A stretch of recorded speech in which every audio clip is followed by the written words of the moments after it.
Hello, Internet. I'm going to read some of Stephenie Meyer's magnum opus, Midnight Sun, which is Twilight from Edward's perspective, and Stephenie Meyer stopped writing it because she had a little bitchy, hissy fit when someone leaked her manuscript, which she was throwing around like confetti. So yeah, enjoy. This was a time of day when I wished I were able to sleep. High school. Or was purgatory the right word? If there was any way to atone for my sins, this ought to count towards the tally in some measure. The tedium was not something I grew used to.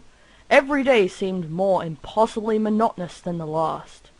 I suppose this was my form of sleep, if sleep was defined as the inert state between active periods. I stared at the cracks running through the plaster in the far corner of the cafeteria, imagining patterns into them that were not there. It was one way to tune out the voices that babbled like the gush of a river inside my head. Several hundred of these voices I ignored out of boredom. When it came to the human mind, I'd heard it all before, and then some. Today, all thoughts were consumed with the trivial drama of a new addition to the small student body here. It took so little to work them all up. I'd seen the new face repeated in thought after thought from every angle, just an ordinary human girl. The excitement over her arrival was tiresomely predictable, I'll say, like flashing a shiny object at a child. Half the sheep-like males were already imagining themselves in love with her. Of course they were, just because she was something new to look at. I tried harder to tune them out. Only 4 voices did I block out of courtesy rather than distaste. My family, my 2 brothers and 2 sisters, who were so used to the lack of privacy in my presence that they rarely gave it a thought. I gave them what privacy I could. I tried not to listen if I could help it. Try as I may, still, I knew. Rosalie was thinking, as usual, about herself. 'Cause, you weren't thinking about yourself a couple of seconds ago. She'd caught sight of her profile in the reflection of someone's glasses, and she was mulling over her own perfection. Rosalie's mind was a shallow pool with few surprises.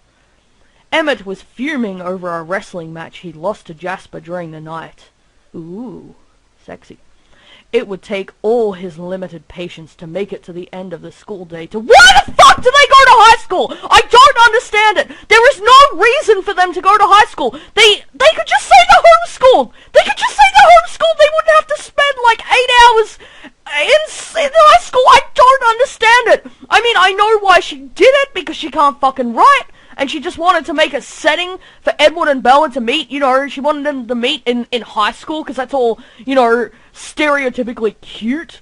Like a crappy shoujo anime. But, I mean, you have to set logic in your universe. You can't just have the characters go to high school if there's no reason. Why do they need to go to high school? There's no reason. They could just say they're homeschooled. They could say they're in college. They could say they're finished high school. They're like 17, 18. You're allowed to leave high school in what, year 10 in America?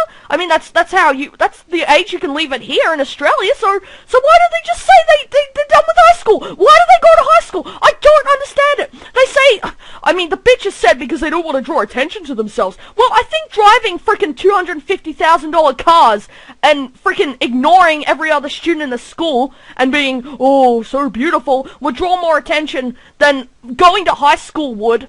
Not going to high school, I should say. Oh my god, this series! Oh my god, I want to fucking murder Stephenie Meyer. Oh, fuck!